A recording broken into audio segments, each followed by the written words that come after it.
बिस्मिल्लाहिर्रहमानिर्रहीम। अस्सलाम वालेकुम। एक बादशाह के अमीर वजीर आराम तलबी की वजह से नहायत सुस्त हो गए थे।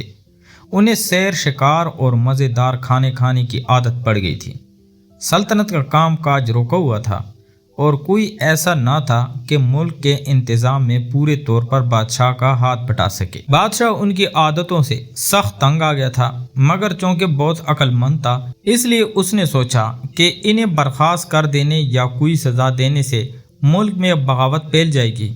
इसलिए किसी न किसी तरह इन्हें समझा दिया जाए कि तुम्हारी ये बुरी हालत है और इसका अंजाम बहुत बुरा होगा। आखिर उसने बड़े गौर के बाद ये तजवीज़ निकाली कि सब दरबारियों के सामने एक आला किस्म की कुतिया के 2 बच्चे मंगवाए और सबसे कहा कि मैं चाहता हूँ कि एक उम्दा कुत्ता अपने पास रखूँ। मैं इन दोनों बच्चों को पालूंगा और 1 साल के बाद तुम्हारे सामने ये दोनों कुत्ते लाए जाएंगे। तुम सबको जो कुत्ता पसंद आएगा हम उसी ही अपने पास रखेंगे। सब दरबारियों ने कहा कि हजूर की तजवीज़ नहायत अच्छी है। साल भर के बाद ये अच्छी तरह मालूम हो सकेगा कि कौन सा कुत्ता रखने के लायक है। बादशाह ने दोनों कुत्तों को महल में भेज दिया और ख़ुद उनके खाने का बंदोबस्त कर दिया। एक कुत्ते को उम्दा और लजीज खाने मिला करते और दूसरे को रोटी के सूखे टुकड़े। इस वजह से पहला कुत्ता तो खूब मोटा ताज़ा निकला, मगर दूसरा कुत्ता सूख कर कांटा हो गया। 1 साल गुजरने के बाद बादशाह ने दोनों कुत्तों को दरबार में मंगवाया और सब लोगों से कहा कि तुम्हें इनमें से कौन सा कुत्ता पसंद है। सब ने मोटे कुत्ते की तरफ इशारा किया, मगर बादशाह ने कहा कि मुझे तुम्हारा फैसला पसंद नहीं।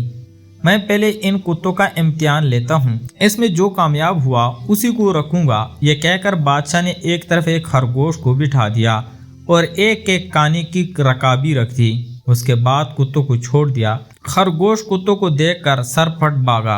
दुबले कुत्ते ने फुर्ती से इसका पीछा किया और फौरन पकड़कर चीर डाला, मगर मोटा कुत्ता छूटते ही खाने की रकाबी पर गिर पड़ा। इसने खरगोश की तरफ आंख उठाकर भी न देखा। ये देखकर उस दरबारी अपने फैसले पर शर्मिंदा हो गए।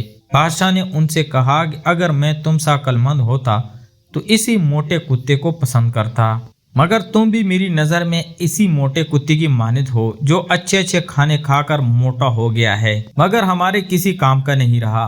तुम भी ऐसी ही हो, हमारा खजाना खाली कर रहे हो और सल्तनत का कोई काम नहीं करते। अगर तुम्हारी यही हालत रही तो आखिर मुझे तुमको अलग करना पड़ेगा। सब अमीर बादशाह की बात से सख्त शर्मिंदा हुए और उसी दिन से सब मुल्क की बंदोबस्त करने, रियाया को आराम पहुंचाने और बादशाह की खिदमत करने में मसरूफ हो गए। तो प्यारे दोस्तों, तो कैसा लगा आज का वाक़या? अगर आपको हमारी कहानियाँ पसंद है तो चैनल को लाइक और सब्सक्राइब करें और दोस्तों के साथ शेयर करें। शुक्रिया।